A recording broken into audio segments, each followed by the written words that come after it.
to welcome you to Technology and Climate public lecture, where we're going to try and aim, in as much as possible, to bridge psychology, technology, climate, and then also try to explore our own reflections about what this all means, why we're doing it. So what we're going to be looking at is exploring one of the most urgent and complicated issues of our time, the relationship between technology and also areas of the climate. It's given us, in terms of technology, it's given us extraordinary capabilities, but also accelerated consumption, emissions, waste, social disconnection. There's a lot of areas that some of us are researching into. And we as the public, we sit right in the middle of these kind of contradictions. And if you're anything like me at all, you might experience these overwhelming feelings of being hopeful, but then concerned, but then confused, and again, even more overwhelmed. So we have enlisted the help of Microsoft Forms to hopefully keep this a little bit as live as possible. So I will put up a link here just to ask a few questions, just so that I can kind of read back. And what we could do then is I can read them out while we're going along. So I'll add that there.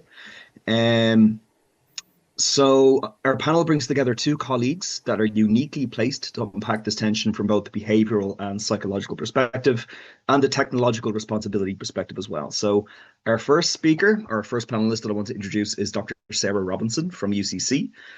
Sarah has expertise in the ethics and responsibility of software and design, and also interested in this concept of computing as the ecocide, a very kind of provocative framing that challenges assumptions about progress.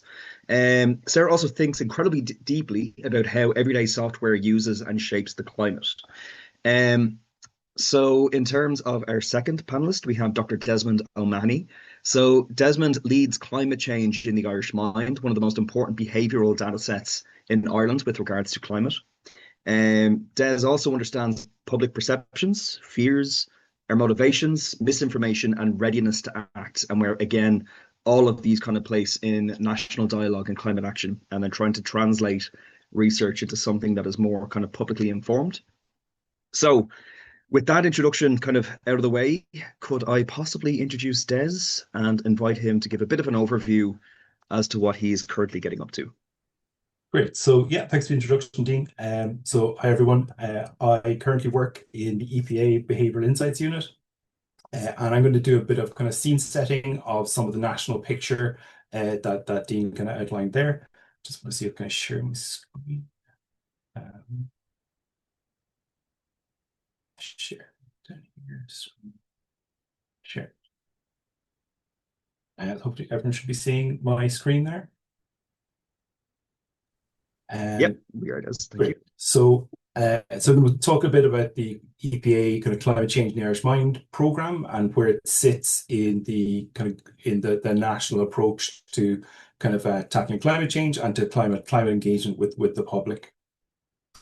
And then that should hopefully lead into kind of Sarah's talk more on the technology and everything. So I'm cheating slightly by not talking a lot about technology, but there is technology in the background of how some of this is connected, how it works. So the stuff behind my project kind of got going in the 2020 programme for government, committed Ireland to becoming a net zero and climate neutral economy, with the ambitious target of 2050 for this. And there's actions in the climate action plans define the pathway to achieve this. So the specific actions that the government and the public and civil society is meant to take in order to achieve these targets. And the setup of the National Dialogue on Climate Action and the project that I work on, Climate Change in the Irish Mind, forms part of this. So National Dialogue on Climate Action is the primary vehicle through collaborative efforts on climate action is promoted by government. So it's the section that looks at kind of public engagement and tries to bring different groups together and bring kind of diverse voices into the picture. So there's several steps to this. There's national climate stakeholder forums, which involve kind of policymakers and kind of local authority workers and kind of civil service.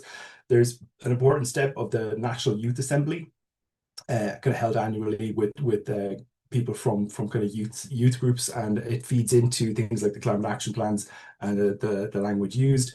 There's the Department of the Environment itself creates a series of what's called climate conversations. So it's kind of a mixed methods part quantitative, part qualitative consultative project, which tries to target kind of more marginalized groups like people in island communities, people in minorities, people in kind of poorer communities. And then the part that I work on is the EPA or provides a secretariat to the National Dialogue on Climate Action, a lot of kind of administrative functions in the background. We run some annual climate lectures where we try and bring distinguished speakers to speak. They're all recorded on the EPA website. And I also work on the Climate Change in the Irish Mind Research Program. And the goal of that is kind of increasing awareness, engagement, and informing policy and climate action. So just talk about the project. So CCIM is a large-scale, nationally representative survey of the Irish population's climate change beliefs, risk perceptions, policy preferences, and behaviours around climate change. There's a lot of other studies that would have a question or two on approaches to climate and stuff, but this is one of the only studies nationally that focuses almost entirely on this topic. So it's quite a unique data set in that way, and hopefully will continue to build to become a deeper data set as time goes on. So the project started in 2021 by the EPA with support from the Yale University Program on Climate Change Communication. So the Yale University have a long history of climate change research. So they have similar projects going back decades. So we are in good hands working with Yale, where we've got solid advice on how to structure and progress the research going forward. So there's several large-scale outputs from the survey that are relevant to both policymakers and the public alike. So we produce main kind of your typical demographic-based reports, looking across age groups, employment categories, all those kind of things, looking at all these various aspects of climate change risk beliefs, risk perceptions, etc. We also produce what's called audience segmentation surveys, where we try to hand wave away a lot of the statistics and look at just the broad types of people in the population. So and in the Irish data, we're quite different to some other countries like the US. Ireland has a very, very large engaged group compared to some other countries, and does not currently have a kind of coherent climate denying or disengaged group like some other countries. So we can look at these kind of groups, and it enables us to kind of understand the kind of social permission there is around kind of endorsement of climate policy, and helps us to kind of dispel the ideas around kind of collective ignorance of I don't understand what you think about climate, and allows us to kind of approach that with evidence and data, which is really, really valuable to policymakers when they want to understand what the public thinks. We also produce a set of interactive maps. So you can go into, you can search for climate opinion maps. You can go into the maps, and it displays a lot of the data from our main reports in a highly interactive format. So you can flip back across the 2 waves of the survey that have happened so far. You can zoom into counties, into regions, look at national picture. And this is finding a really nice niche in 2nd and 3rd level, where students maybe don't have the data analysis skills to pull out the open data that we share. So we share the full data sets from our survey, but that they mightn't have the ability to get those, but they can very much go into and explore different regions and look at differences across different parts of the country. So that's finding a nice niche in the educational sector there as well. It's by far the most active part of our website when you look at the traffic. So I just give a whistle stop to some of the main findings from the most recent wave of the survey. So in terms of climate change beliefs and attitudes, we see that most climate change beliefs remain consistent between 2021 and 2023, when there was a nice natural experiment of everyone's electricity and gas costs doubling. So we see that almost everyone in the country believes that climate change is happening. Okay, so the idea of awareness and engagement is almost maxed out. There's almost no one who doesn't think that climate change is happening. Almost 9 in 10 say that climate change is affecting the weather. There's extremely strong trust in scientists, and the EPA are considered among that group that are scientists, fortunately, as a source of information on climate change. And we also see about climate worries. About 8 in 10 think that 8 in 10 people are worried about climate change. And about half think that Irish people are being harmed now by climate change, with another fifth thinking that harm will occur in the next decade. So for a lot of people, harm is either currently happening or imminent, essentially. Where we see kind of weaker statistics in the background in this is only about 6 in 10 think that humans are the cause of climate change. So it's only just over half think that humans are the cause of climate change, and that's again kind of a critical issue in the background where climate change is happening, but there's a lot of uncertainty as to the cause for quite a large portion of the population. The majority of who don't think that humans are the primary cause will ascribe it kind of roughly 50-50 to human and natural causes, which provides a lot of wriggle room for not requiring us to take action. And again, that's something that we need to kind of work on in terms of climate communication. Overall, so worry remains high on the climate. And we also see some overall changes in patterns of worries about hazards. We ask people about their experiences of kind of local hazards or how worried they are about local hazards. So we see that around the country, about 8 in 10 people are quite worried about water pollution. Okay, so that is an almost universal thing that people around the country are worried about. We also see large increases in climate events, things like severe storms and extreme heat, as impinging now on people's sense of local worries. So these climate worries are becoming local worries as well. So they've strongly increased by about 10 and about 9% or percentage points over the last couple of years. Looking at support for government policy and climate action, one of the most encouraging things that I see there is about 9 in 10 people say that Ireland has a responsibility to act on climate change and should do what it can to reduce its own greenhouse emissions. Okay, so even though we're a small country, considered essentially a rounding error in the emissions of some other countries, so Irish people see we have a role to play in demonstrating what can be done in a small country, and that is being carried out on a larger stage as well. So a lot of countries are looking at, particularly around kind of the engagement of behavioural science work that's happening in Ireland, and it is leading the way on some of these topics. So we're seen as an example of a country that can move reasonably quickly on some elements of the transition. So we see a broadly positive outlook on political, economic, and quality of life topics. So about 3/4 say that taking action to reduce climate change will improve Ireland's quality of life. Okay, so even if you don't care about the climate element, people do see the argument of the secondary benefits of quality of life, and just over half think that think that taking action to reduce climate change will improve economic growth and create jobs. So there's again room for improvement there, but a broad positive attitude for a majority. And critically, this outlook on these two main topics below doesn't differ based on your recent experience of economic difficulties. So we explored the data by looking at people's kind of subjective sense of whether they are kind of making ends meet in the last year, and those who say that they're struggling or not making ends meet, they don't strongly differ in these two kind of critical variables. We also see a strong desire for leadership on climate action from government. So around 8 in 10 people say that the climate action should be a high or very high priority for government. And there's like business is up the top of this list for desire for kind of leadership on climate, but local government, politicians, national government, among a series of other topics were topping the bill there as well. In terms of climate-related behaviours, okay, so one of the strongest things that a study like CCIM can do, especially if it's rolled out in a consistent pattern over time, is to develop an understanding of what normative behaviours around climate are.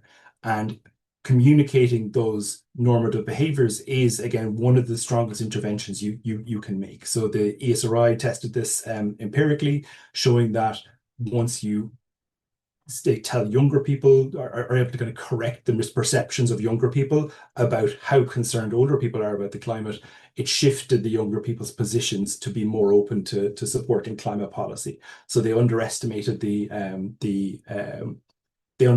attitudes of the older cohorts, and it allowed a kind of greater understanding to develop and a greater kind of sense of planning for cooperation and stuff. So being able to tell people that around 8 in 10 people in Ireland say to discuss climate change with family and friends, that this is quite a normal and healthy thing to do is very important. showing that people are willing to vote with their wallet. Okay, so about half say they have bought services in the last year from a company that's taken action to reduce climate change, and about 40% say they have actively punished companies by not purchasing their services based on their actions to reduce or increase climate change. We also see that people are making kind of significant actions themselves. So about 4 in 10 have chosen to eat meat, or chosen not to eat meat in the last year for environmental reasons. Okay, so that's quite a significant proportion of the population who are taking economic and physical actions on climate change, independent of what the government is doing themselves. And about half intend to intensify this activity in the next year. So there's the key importance of communicating norms around climate change behaviors in strategic communications, and the EPA is involved in communicating this to government and demonstrating the kind of depth of willingness to respond to climate action on what people are doing nationally. We rotate through a series of different kind of modules and different waves of climate change in the Irish Mind, and in wave 2 we introduced a topic of climate literacy.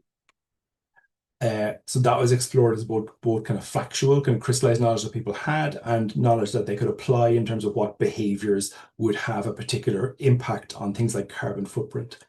So we see this very high recognition commensurate with the 95% people understanding that climate change is happening. There's a high recognition of climate change as a topic, with about 95% of Irish people having heard of things like the greenhouse effect as a climate change topic.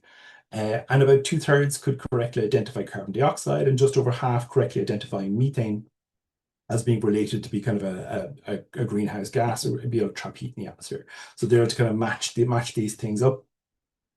However, we see kind of a strong confusion between climate issues and other environmental issues. So only about 5% were able to distinguish things like the greenhouse effect from other environmental topics such as acid rain or the ozone layer. They're like, which of these are the same, basically, which of these are the same topic?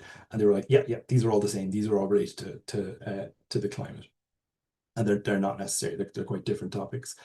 We also see it at about 2/3 in terms of applied knowledge, underestimate the impact that switching to a plant-based diet would have on reducing carbon footprint. So that was explored in a couple of ways.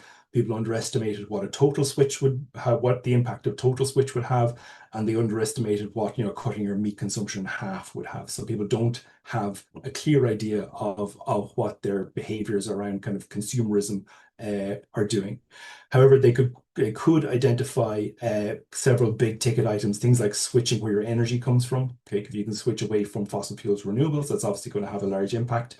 And they could identify things like if you could reduce the number of long distance flights you make in a year, that's going to have a large impact on your climate change as well, or your going to have a moderate impact on your carbon footprint.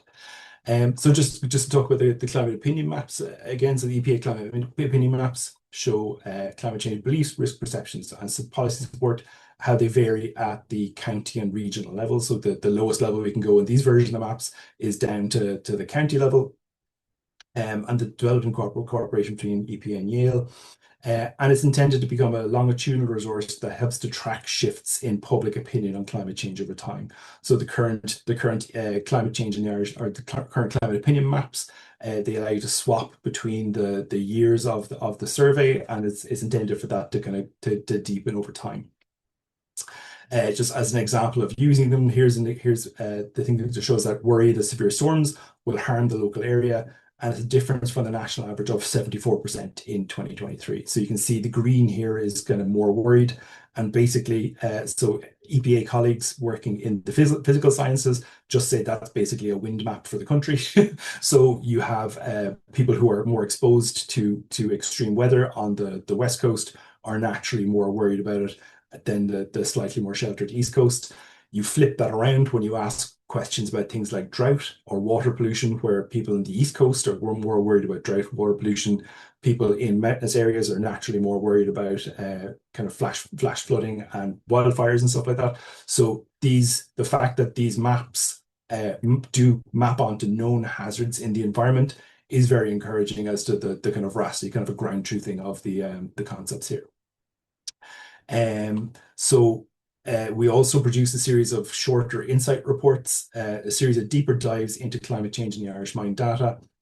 So, for instance, Wave 1 topics included a deeper analysis of support for climate policies, understanding about climate risk perceptions, and worry about climate change impacts. And again, some of these were kind of semi-prescient. This is shortly before the flooding in Middleton. This study picked out the fact that it was women in the 50 plus category in Munster were the most worried about flooding. It turns out correctly, basically in Middleton. And then we've also looked at the gap between attitudes and behaviours in climate. So all these intentions to take action. It's the actual proportion currently taking actions are considerably smaller than those who say they intend, which is again typical for a study like this. So the EPA Behavioural Insight Series, because it's a small unit, we conduct a series of kind of strategic behavioural studies with the idea of socialising the ideas kind of around behavioural science with policymakers and the public. We identify to build capacity among researchers and socialise behavioural science among Irish policymakers. So to this end, across 2023, we published a series of 3 short research papers, notable of which is a gap analysis on behavioural research related to climate policy and intervention. So exploring the use of behavioural science in the field of around climate change in Ireland, highlighting gaps kind of based on the climate action plans. And then encouraging a study that explored the idea of kind of collective action approaches to climate change and understanding collating the research there and making kind of recommendations for policy as well.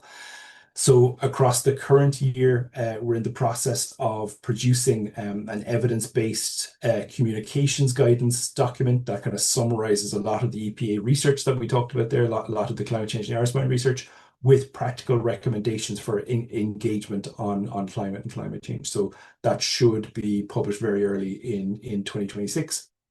And we're currently working on a behavioural science to policy guidance piece typically aimed at policymakers and policy development with the ESRI as well currently. So we collaborate across the units quite a lot. Currently hiring an intern to work on this.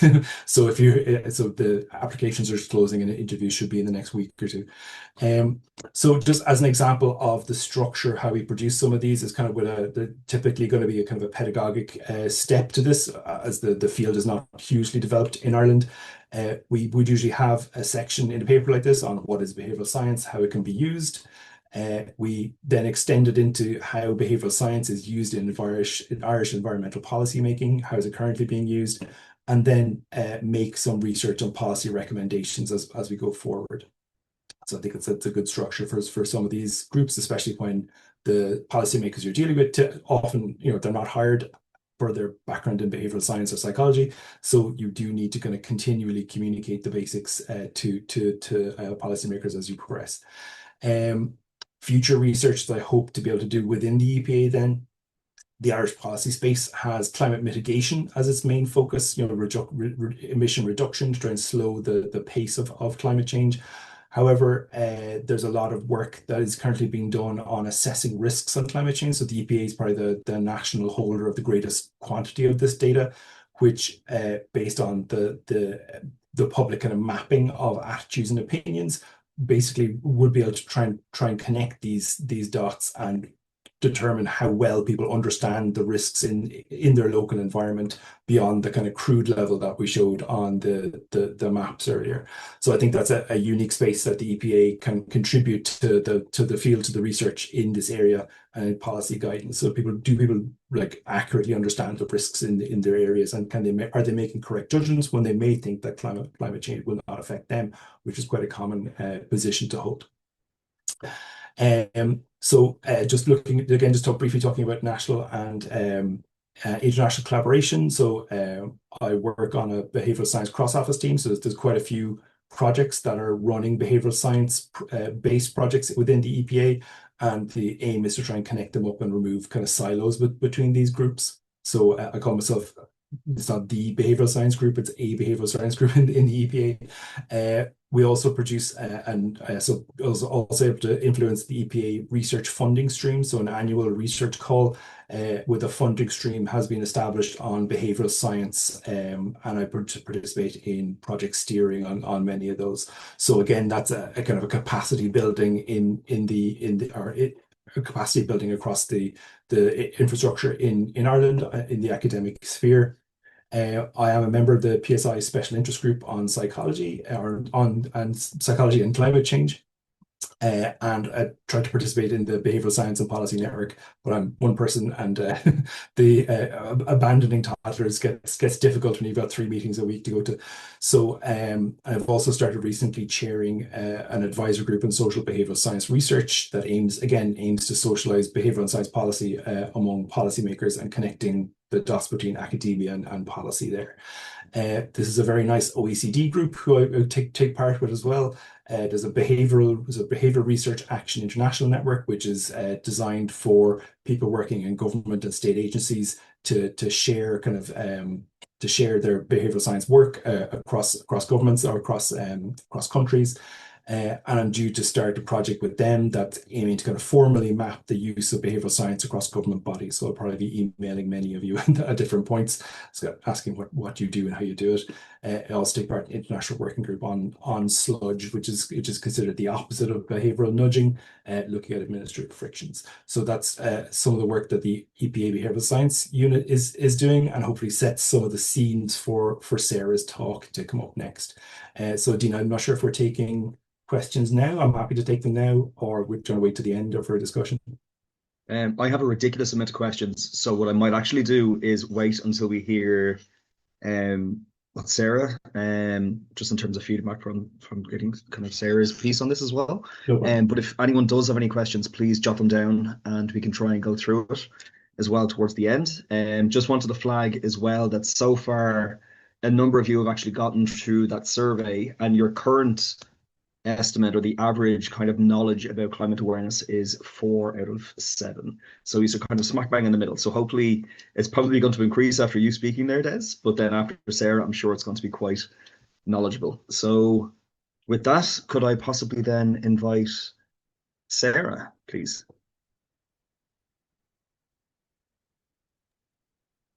Thanks, Des. Thanks, Dean. Sorry, let me just share this.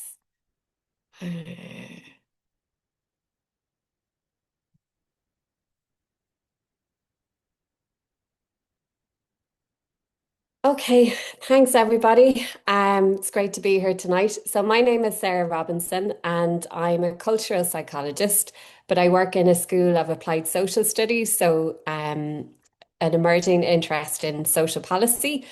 And I've been working on a project with someone who's here tonight, Dr. Roberto Chabin. So Roberto, please feel free to pipe in about responsibility and software engineering. And through that work, I guess became interesting about the role of computing in climate crisis, both in terms of what computing can do to help us address climate concerns, but also the overwhelming way in which computing has contributed to the climate crisis.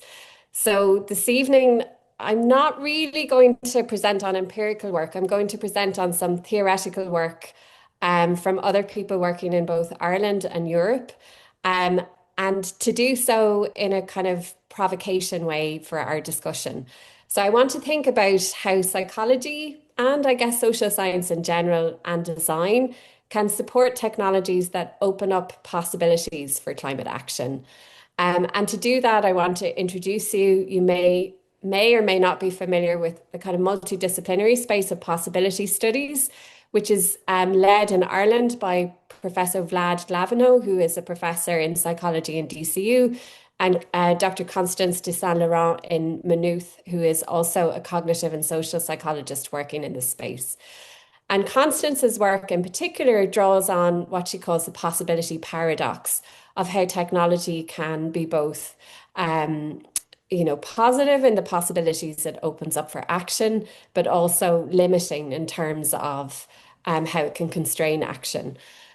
And I also want to think about possibilities in relation to embodiment. So within psychology, I think there is a lot of research on the behavior attention gap, and maybe less research on the role of embodiment and felt experience in our response to climate crisis. So I want to mention some of that work. And then lead to a question about how technology can support more regenerative ways of living and being in the world. And to do this, I want to introduce the two loops model of behaviour change, which some of you may be familiar with. It comes from the Berkana Institute, and in a field that I contribute and work in of human-computer interaction, which is another multidisciplinary space where psychologists engage with computer scientists, sociologists, science and technology scholars and designers to both critique, design and develop technology.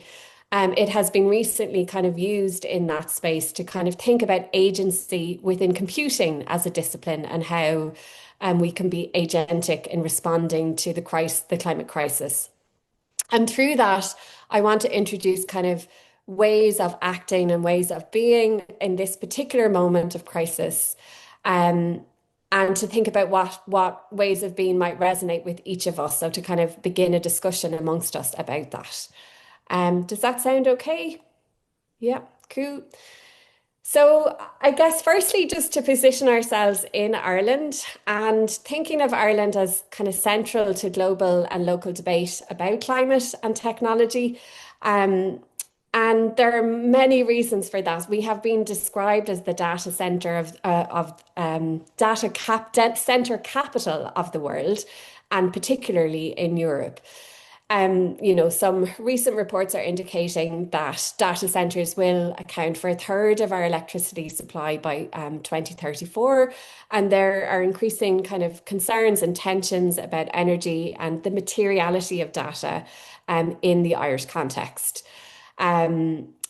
This links up with kind of questions about linking climate with other contexts, thinking of this as a polycrisis, where we are also in an era of genocide that we're watching through our devices and our screens, and ecocide, which is linked to genocide in contexts like Palestine, and Ireland's role through hosting these data centres in these contexts.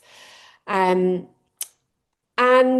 when we think of polycrisis, this is also intricately linked to other crises that we face as a society, that as psychologists and definitely as frontline workers, you will be facing, like the housing crisis and how kind of tech inequalities kind of can contribute to that.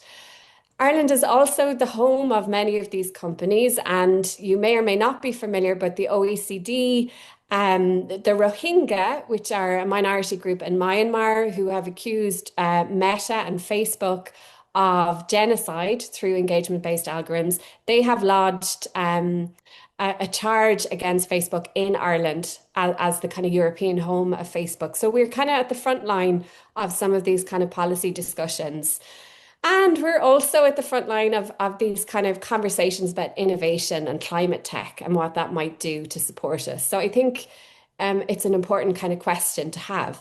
I've mentioned the term polycrisis, which you're all, I'm sure, familiar with, which is this intersecting understanding of climate crisis intersecting with austerity, cost of living crisis, homelessness, inequality crisis, mental health crises, etc.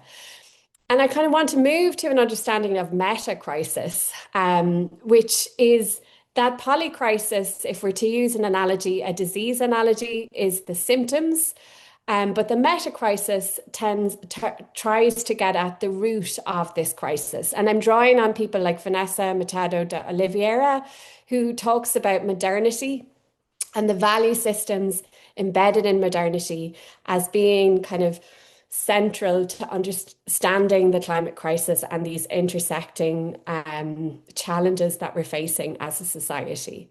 And what I mean by that is values like linearity, progress, growth, competition, marketization, neoliberalism, etc., which have been, I suppose, embedded in a lot of the technologies that we use, and is Vanessa's work kind of really critiques that and says that it is these kind of core ideological assumptions that become embedded in our practices and ways of life that we need to address to meaningfully find our way out of this current situation of polycrisis. So to go back to my kind of first objective, which is to think of possibilities. So possibility studies draws on this concept of possibility.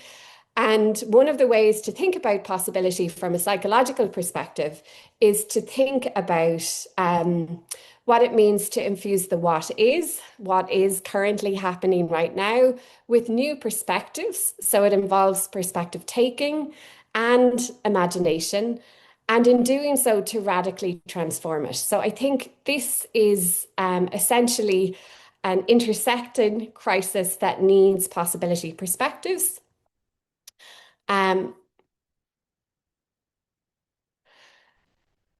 I guess I wanted to draw on some of the work in this space from Constance, which is how technology at the moment, and in particular, she is thinking through generative AI, which many of you, I think, will be working through the kind of ethical tensions as it relates to climate of that particular technology, how it both expands and contracts our possibilities. And what she says is such technological advancements expand what is possible. It offers us new opportunities, and arguably it could offer us new opportunities in terms of how we tackle climate. It broadens our sense of what could be possible. So these imagination, it kind of can broaden, and it makes possibility, reachable and accessible. But I have a question as to who it makes it reachable and accessible for. And she says it frees up resources to explore new possibilities. So, for example, in software engineering, software engineers are increasingly using generative AI to code, which some academics have said frees up software engineers to be more reflexive, to kind of critically think of what they're doing. However, it also destroys possibilities. And we are very much in this moment where automation is replacing tasks and jobs, and leading and contributing to poly and meta crisis. It makes existing systems obsolete.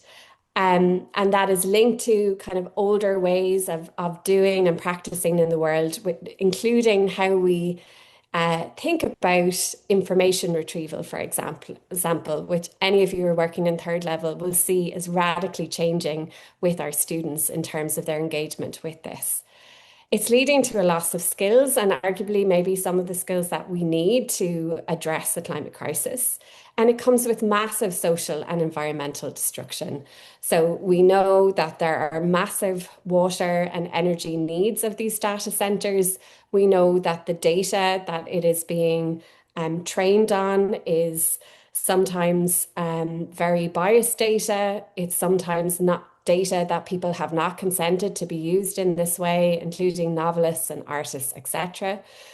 And Constance says it's also creating possibility tunnels, whereby it's creating a kind of inertia in terms of progress. So there's a kind of acceptance that this is here to stay, and the possibilities that come after it must be based on it.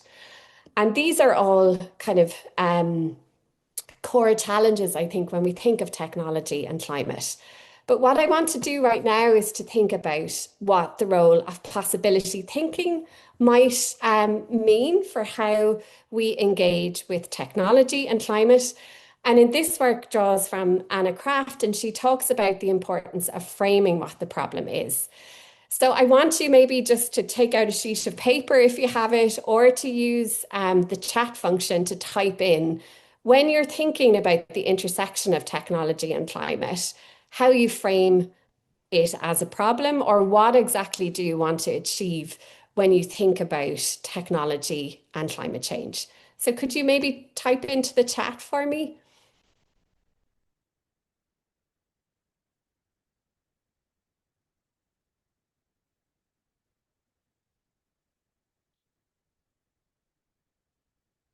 So I might repeat that question.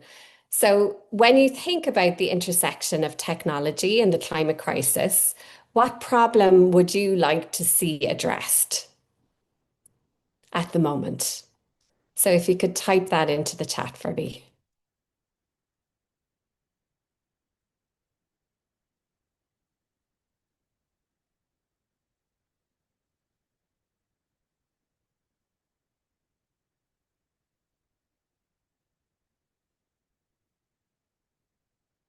Okay, so for Roberto, it's making the consequences of using technology evident. So that's a kind of common critique in the literature that we often are using technologies, but it's not tangible or visible to us what the cost of that use is. Valerie is the need for data centers. Sinead, so many problems, probably the uncritical adoption of AI across various sectors. Okay, so this kind of the normalization of AI without kind of critique about the environmental impact. Marika, how to identify appropriate ways of harnessing technology that are not harmful for our planet. And you, a consideration of historical factors leading up to our present crisis. David, advancing and accelerating the break from fossil fuels. And Dean, balanced debate and discussion with biases outlined. So kind of really transparency, I suppose, within technology.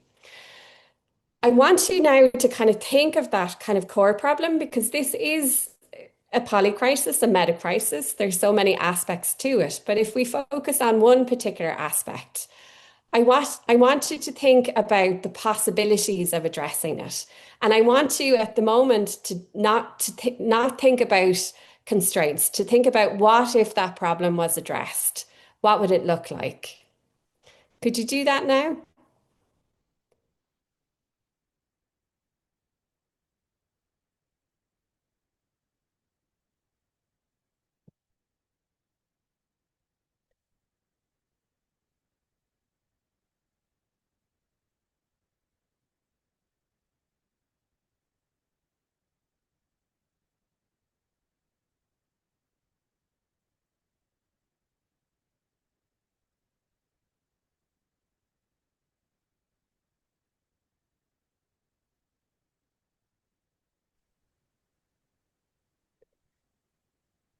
So Sinead says there would be local deliberative structures for discussion in relation to technology and other local and global issues relevant to place and people. So something maybe like a citizens' assembly, but at a local level where we can really talk about these issues. You is saying increase awareness of causes and solutions needed. So that kind of piece of work that Des was talking about practical actions and strategies. David is saying widespread and affordable access to alternative energy sources, a genuine just transition. Okay. And Dean is saying less like putting a plaster on a moving leg and more like integrated change embedded in decisions. Dr. Hernandez is saying early education and awareness across diverse populations. Okay. So starting with the early years. And Morna is saying having an overarching body that might regulate around social and environment consequences rather than relying on companies and countries to regulate themselves. Absolutely excellent ideas. Anybody have any other ideas they want to share before we move on to the next kind of possibility thinking question?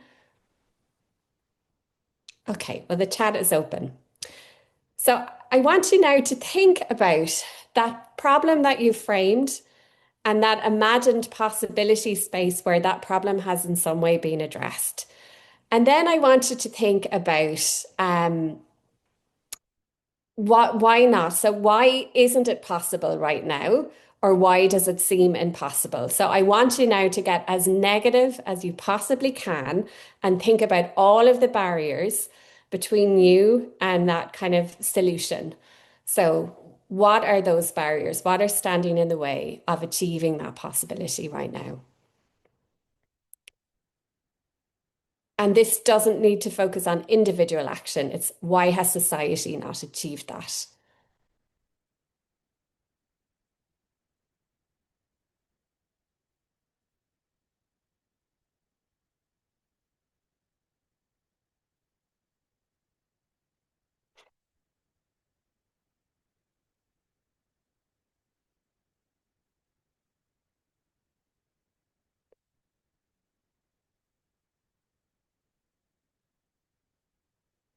So you were saying widespread lack of understanding of causes and insufficient action being taken.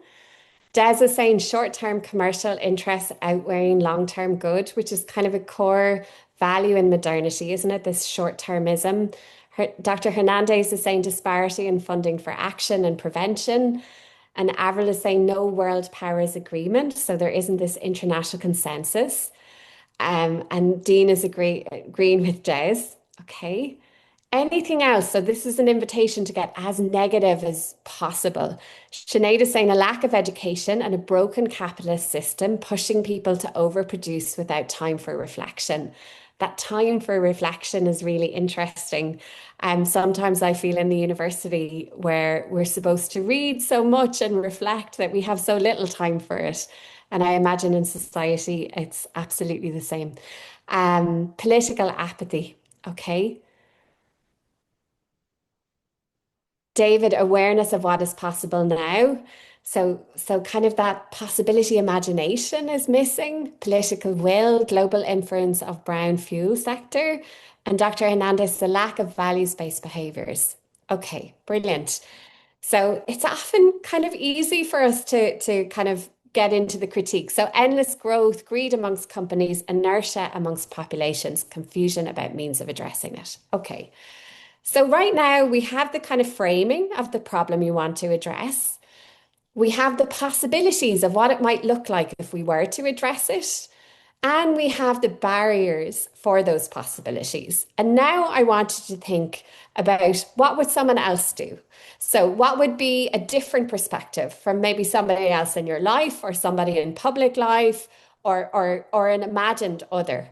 How would they approach this? What would be another way towards that possible solution?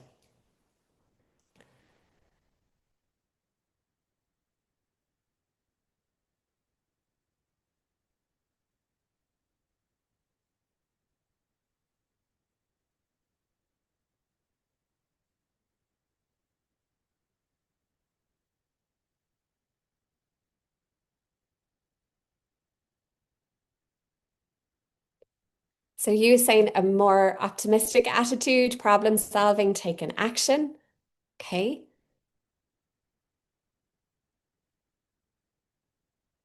So I'd like you to really personalize this, to think of people or others. What would they do? What maybe are they doing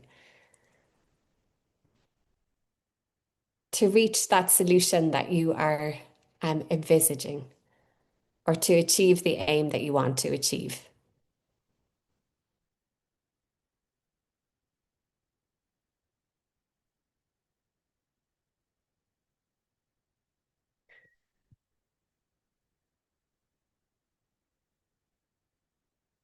So funding for retrofitting, starting with the greatest socioeconomic need, cheap, accessible mass transport. So they would be other ways of achieving what you want. And Sinead is saying to try and get people together, they think would be good speakers and organize more webinars and meetings. So kind of this kind of space for communities of practice, for collective action, communities getting together to take action. So collectivities.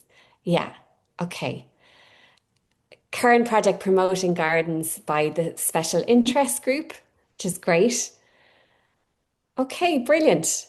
Dean, it's frustrating to think of how it's not a technology versus technology destroys. It's trying to create a space for both these points to be true, the yes and the paradox of them. Raise awareness of fast food, clothing, medical, and other waste. Okay, brilliant. And then the last question in this kind of possibilities thinking framework or method is to think about what else. So to think of any other ideas that might achieve what you want to achieve, and also to think of how else. So what else, and then how, the kind of method, the approach. So Morna says, I use the quote by sci-fi writer Ursula Le Guin, just as once the divine right of kings seems as absolute and immovable as capitalism seems, so as now. But that it too can change. And Sinead, why is it easier to imagine the end of the world than the end of capitalism?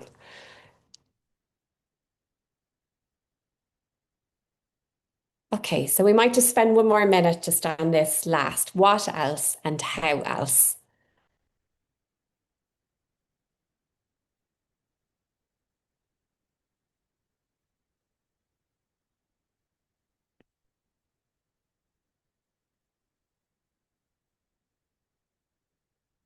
Yes, that's right.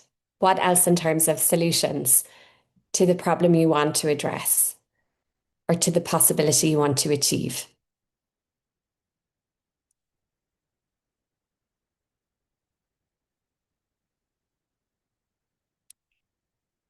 So you were saying education and legislation to promote widespread psychological and behavior change.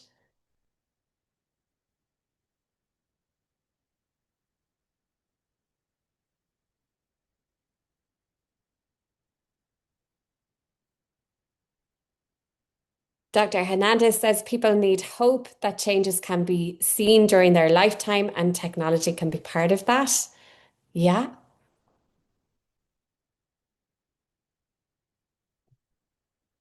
So creating hope and hopeful narratives. A One Health approach to how policies are shaped and decisions made, finding good leaders, creating evidence and opportunities to share that evidence, local empowerment and governance. Okay. Okay. So we're going to move on from that, but I guess I wanted to use that to kind of think about this crisis and to think about, I suppose, this moment of generative AI as something that can actually decrease our imagination and to kind of center the importance of imagination in our response to this. And when you get into possibility thinking, you start getting into the imaginative realm. And what I found really interesting is that many of you were talking about kind of collectivity and collective action as a solution and kind of creating communities, which is exactly what we have kind of found in some of our research. And in terms of using possibility thinking about technology and climate change, I guess one of the core areas is around framing the problem. So, in a lot of software engineering circles, there is a kind of move for tech solutionism, and sometimes addressing symptoms rather than the root cause. Okay. I also want us to think when we think about framing. So each of you framed the problem that you want to address at a kind of different level.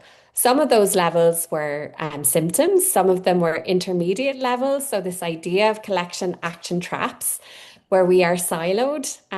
We are what Shirley Turkle talks about when she talks about technology alone together often. So we are connected, but we're not necessarily collected on these particular issues related to technology. And arguably, there's kind of a sense-making emergency, isn't there? How we make sense of it. So this idea is that some of you raised about needing to kind of foster hope. So framing the problem is really important. I mentioned, and Dean mentioned in the introduction, the idea of ecocide, which if ratified by the International Criminal Court as the fifth crime against humanity, would absolutely decimate computing. And there's people like Rob Comer, who is a psychologist trained in UCC, but working in Sweden now, has written very eloquently about this, and kind of the urgency of integrating some of those ideas into computing as a discipline in terms of changing computing requirements. And rapid enforcement of that would lead to changing energy supplies. And it would also lead to reductions, I imagine, in things like the e-waste deserts that we see in places like Ghana, the exploitation of cobalt in Congo, and the exploitation of workers in contexts like that. And I guess it also leads us to questions like, what if technology could create climate collective actions and regeneration? What would that look like? What if technology could support sense making that enable us to move past kind of denial or stuckness, confront maybe our cognitive dissonance, and build empathy and shared vulnerability between geographic locations, even on Des's map, where people in the West Coast, the wind map, are terrified of storms, people in the East are frightened of drought. But how can we build empathy across those kind of divides about risk? And how can we do that globally? How can we see our vulnerability for people in Middleton similar to the vulnerabilities that people in small island developing states are facing, etc.?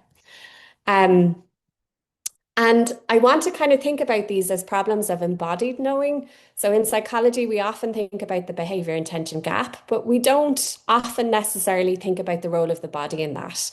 And just to point you to some work, if you're interested, by a PhD student in Sweden again, Menon, who has recently published his thesis, which has about 10 different academic publications. And he talks about the importance of data, of our engagement with data. So Des's wonderful data, how might we engage with that in an embodied way? So how could we translate some of that data into physical sensations? And there's some research looking at kind of engaging with carbon footprints of food, for example, through kind of weighted objects of beef or salmon or different things, and using that kind of embodied engagement with carbon through those objects can lead to different outcomes. Social anchoring, which is embedding data within interpersonal negotiations and collective sense making, and kind of anchoring in our everyday. So it's often our everyday actions, the things that we take for granted that are, you know, when billions of people do them in tandem, that are leading to these massive kind of climate impacts. So it's really important that we integrate data encounters into our everyday routines and spaces, and that it is effective, that it is emotional, and that we have an emotional and memorable experience of engaging with it. And that there is a kind of, it also supports framing. So some of you talked about the importance of hope. I have talked about the importance of kind of thinking about meta framing rather than just this focus on polycrisis and symptoms. And one example of this is from researchers in Italy and Austria who have looked at simulators to help us understand the impact of microfibers, which many of our clothes are made from today. But they had this wonderful simulator where you could move in front of it and see the microfibers in the air. And I think that this is really one way that technology can really help us tangibly engage with our everyday practices and how they pollute and lead to climate crisis. And in our own work, I guess some of the work that we've done, we used a kind of mixed method, but primarily qualitative survey with members of the public, primarily in Ireland, but it also went global in terms of wider people's networks. And we found that people are really concerned about the environmental impact of their software use, but they don't really know what to do about it. And one of the primary reasons was a collective action trap. So they talk about not knowing who else is concerned about this issue, so who else to engage with, that there is no responsible authority for technology and climate harms for the public to engage with. They also talk about not knowing how to start. So this importance of maybe having a taxonomy of actions readily available for people so that they know what they should or could do. They also talked about complaints not being responded to or ignored. And then some people said, look, this isn't my priority. I'm concerned about it, but I don't really have time, which is a kind of core feature of modernity. When people had done something, they had tended to kind of leave platforms they were concerned about or migrate to alternatives, for example, for instead of Google to Ecosia, which plants trees, when you use it. And I guess a question that I have at the moment is how can we expand possibilities for action within this space, and how can the software systems that we use in our quotidian everyday support kind of climate action? And I guess we have another question about requirements engineering. And at the moment, so requirements engineering, for those of you who may not be familiar with it, is kind of the design part of software engineering, where software engineers engage with members of the public to understand their needs, and then that gets concretized into technology. And at the moment, there is no kind of compulsory requirement around sustainability. But if ecocide was, for example, ratified, that would have to change. And I think that that would be really important. Um, and I'm not sure, I'm probably doing horrendous with time, Dean. Am I? Sorry, I got carried away there. I'm really enjoying this. Apologies. So Okay, I'm a okay. No, horrible timekeeper at the moment. no, that's fine. I'll keep going if that's okay. But if anyone, yeah, wants me to stop, please do. I guess I just wanted to, I mean, this is essentially, you know, I've talked about polycrisis and metacrisis and really the importance of this of systems thinking. And I think in psychology, we don't often teach our students systems thinking.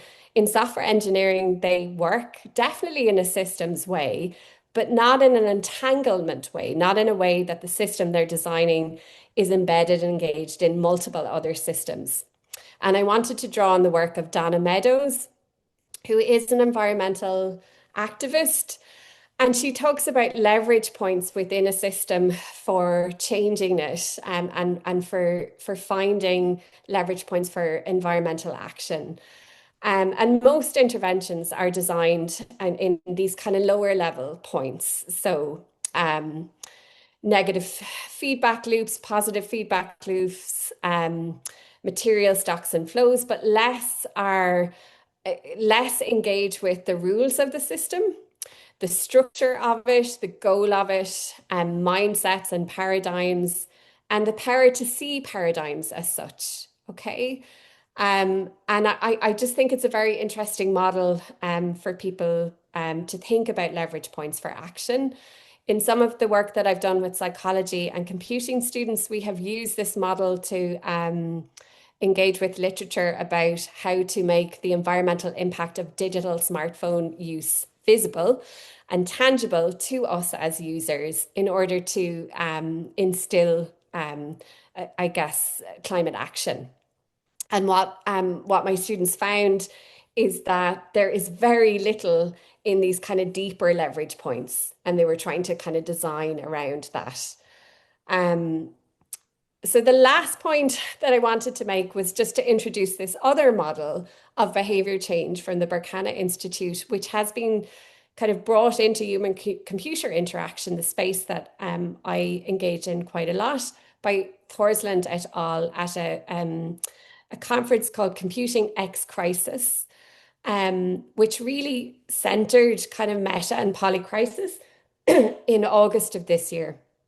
And this paper draws this is quite an old theory, but it's one that says, you know, there are two dominant systems. One, which they draw on in the paper, is modernity. And they're saying as that system kind of dies, there is this new emerging system happening. But we're possibly in this moment of transition between these two systems. And in order to support that transition, we need to kind of act in particular ways. So they talk about this dominant system tries to innovate itself out of problems to maintain the status quo. And many of us will see that with greenwashing, for example, or as I've mentioned, you know, technical solutions maybe to social problems. And it only seeds imaginaries of the future that extends its life. So the system wants to sustain itself. But while this dominant system is still strong, new and possible alternatives to it are constantly seeding at the edges and outside of it. And I think you are all probably part of those possible alternatives and engaging at the edges and outside of it. Certainly the special interest group, the work of Des and the EPA, etc., is all part of that. And then at any given point in time, there's potential for a variety of possible emergent systems, of which one or some may become a new system of influence. So the question is, how can kind of technology kind of support this emergent system rather than maintain the status quo? And what they talk about in the paper is ways of being that can support it. So the first one is innovating. But what they mean by innovating is kind of really ex-novating. So it's innovating in a way that is antithetical to the logics of modernity. So walkouts, people who have left big technology, for example, or who feel left out, and often who can account for both medium and long-term futures in their designs and de-center kind of the big tech innovation. Think about ex-novation. So think about, for example, designing with analog. And within computing, there are these kind of two areas that are of interest in this space. So collapse informatics and permacomputing. And I guess there's really something very important of us having reference, of having alternative language and naming to make visible these kind of new ways of being within the space. There's something really important which many of you identified when we did that possibility thinking exercise about connection and nourishing and joining the dots. So if I go back to this model, that kind of connecting the networks of all of these peoples that are working in that second model here on the edges. And some examples of that, for example, come from permaculture, so time banking models, which are kind of anti-capitalist models of collaboration where lawyers can donate some of their time, gardeners can donate some of them time, and people across their various skill sets and their time zones can share expertise and skills. And that all is fostered and enabled through technology. Some of you also mentioned the importance of events and spaces that foster connection. And within computing, there was, for example, the conference I mentioned in August. There is also a conference called Computing Within Limits. Within psychology, the special interest group represents this space. And then the importance of illuminating, of spreading the world of word and building communities of practice, of making sure that those people working on the edge are visible and accessible to others so that networks can form. And they also talk about the importance of stewarding and stewarding in a way that cares for existing infrastructure while emergence take place. So we can't exit our technological modernity straight away. And certainly some of the technological infrastructures, if we didn't care for them, would lead to other crises. So, for example, our nuclear energy facilities globally, they need to be cared for, don't they, while we transition out of them. And Thorsland did all say that our current professional efforts are primarily directed towards stewarding and keeping alive the end goals and values associated with modernity: competition, control, growth, dominance, short-termism, monoculture, and transactionality, to name a few, as opposed to collaboration, frugality, long-termism, reciprocity, diversity, care, and relationality. And when we think of psychology, we can also think, I guess, of stewardship as being really important, and think about plural methods, plural perspectives, moving beyond a positivist realist paradigm to kind of consider other ways of knowing and being in the world. And then the last kind of two ways of being they talk about is hospicing, which is acting with compassion to assist systems to die with grace.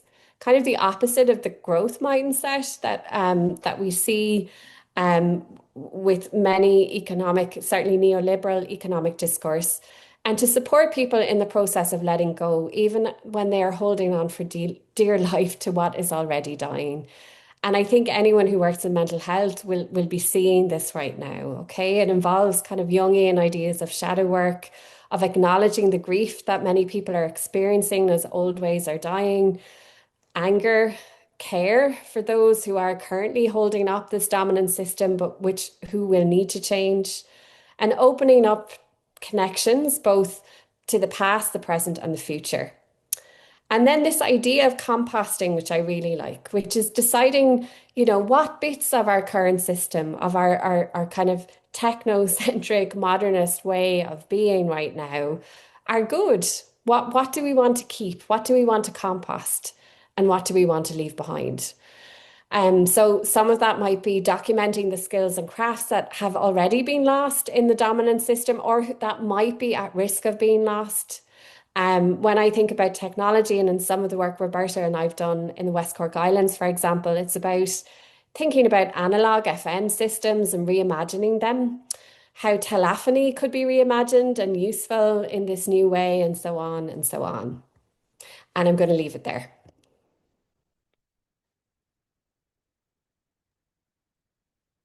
I have no idea what question to start with. That was incredible. There's like between both Des and Sarah, there's an amazing wealth of knowledge in just that. Um, like just those kind of short minutes. I think there's an incredible need for us to share this video as far and wide as we possibly can.